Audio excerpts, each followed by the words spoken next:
The Substance. This is an interesting one to talk about. This has been a movie, again, if you're very much tapped into like film Twitter, film culture, letterbox, things of that nature, it's been a movie that's been very much talked about and I think anticipated by a certain demographic of people.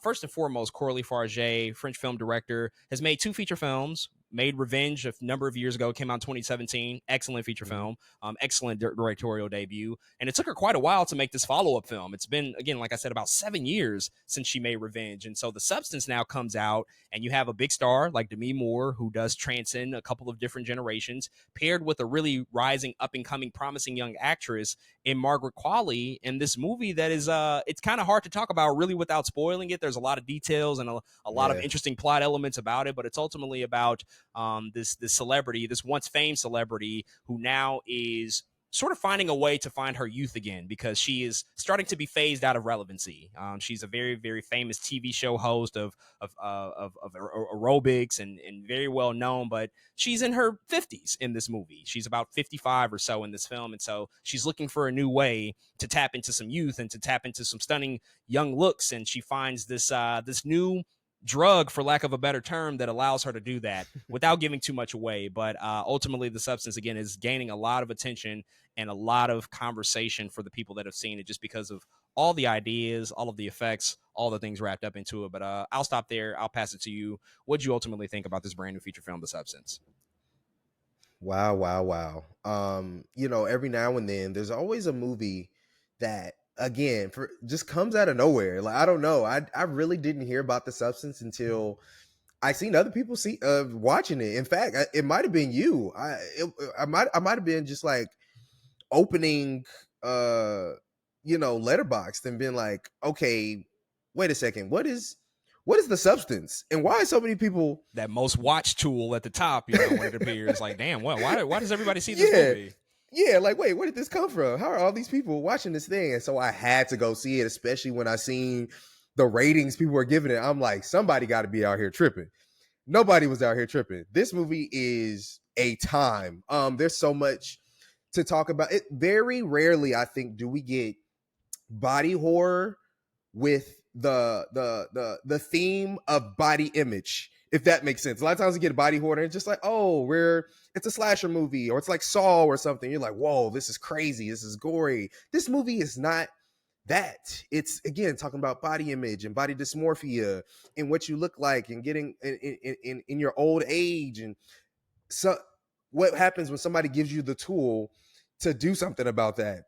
And I love that about this film because horror as we know it has always been about something. Usually it's about something political, or I love that this had so much to say in the world of body image and body dysmorphia and in getting older and entertainment and what it looks like for all these things to happen as a woman in entertainment, while simultaneously giving us a kind of a crazy what the hell is going on horror film. To put those two ideas together, I don't think is the easiest thing to do.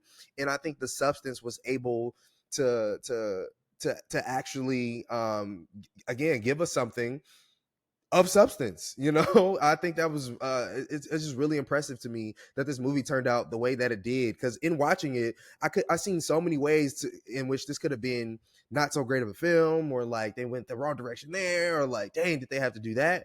But by the end of it I was like, no, y'all killed it on every aspect. It's funny, I just got done watching like The Fly, and I got done watching there was something else I was going to bring up too. But it's just really cool, I think, to see how far makeup in some of these things have come. And this movie is so interesting because Demi Moore still looks great, and so it's like it's playing with all of these ideas that again I think have been brought up before, but to do it in such a horror way. Oh, that's the other movie. There's some Carrie in here. It's just really cool, I think, to see some of the homages that are in this film, but brought into just in a different light, in a different way, in a different subject matter. Man, I really enjoyed this film. Yeah, they hit it out of the park, I think, and I think it's going to be squeamish for some people and weird for some people to watch, and but I really enjoyed myself. It definitely still subverted my expectations, given everything, again, how people were hyping up even before I went to go see it. I was like, dang, no, y'all were right about this film. I really like this movie. It has a lot to say. The Substance is a movie I've been looking forward to for a number of months now. I've known about it since like the top of the summer. And one, Demi Moore starring in a feature film at her age, being the lead, something you're not necessarily accustomed to seeing. And that in and of itself is a commentary on what the movie's trying to tap into. But this is very tightly focused, obviously, on these two characters. And also the director, Qualley, phenomenal filmmaker already. 2 for 2 in my book. Revenge is a really great movie. And so coming into this one, a lot of expectation, a lot of hype, obviously, with the those ratings and conversations and commentary.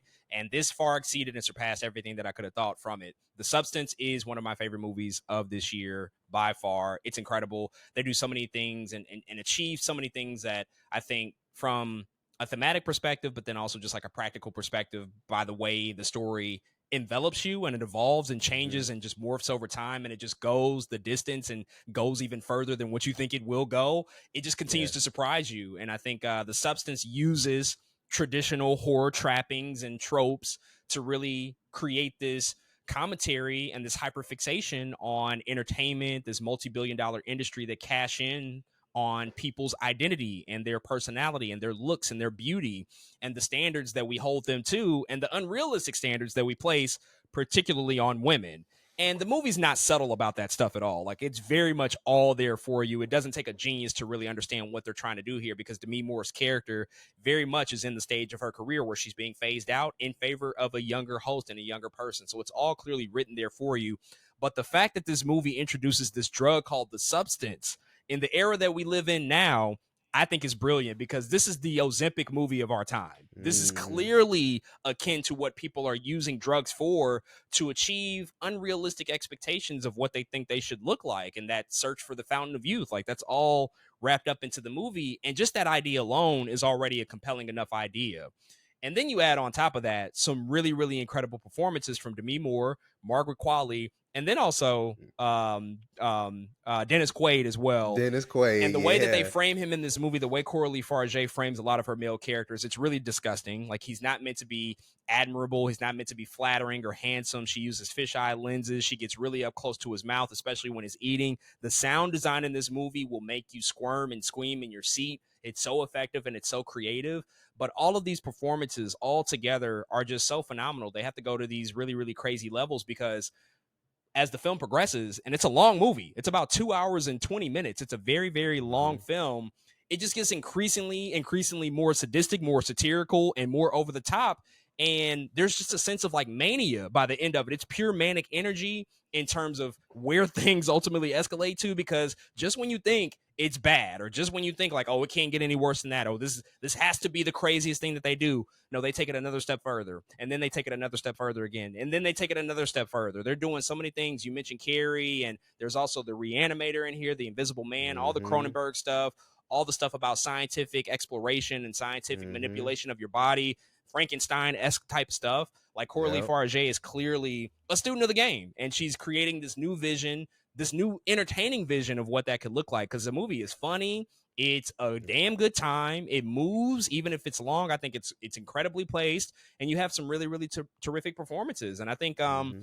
the fact that it's Demi Moore also as the lead of this movie is kind of brilliant in and of itself, just because of the trajectory of her career. It's really fascinating because she is like a really well-known star and had a period where she was viewed as like the sexiest woman in Hollywood, and then she does something like G.I. Jane where it sort of challenges what her physical appearance should look like in a film. And she's also had like lapses in relevancy. She hasn't been the most relevant over the past like 25 years or so. Like, it's Mm-hmm. all very interesting how that meta commentary about her own career is infused in the film, because people often sort of subjected her and sexualized her in ways that you don't see with a ton of actresses.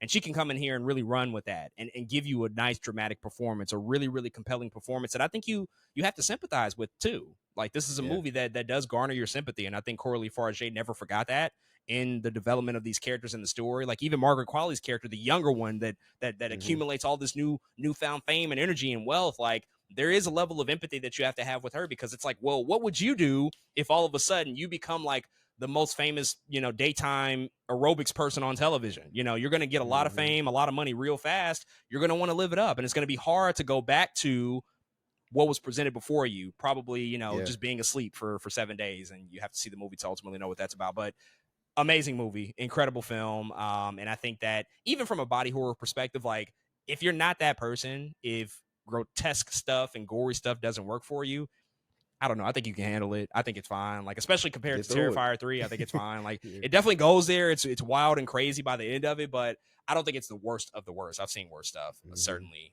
just in this past week alone. But we'll ultimately have to see how this film continues to take shape and ultimately who else sees it throughout the year. But this definitely is going to end up in my top films of the year list for sure. But folks, those are all of our thoughts on the brand new body horror film, The Substance. If you've checked this out, hit us up and let us know what you think.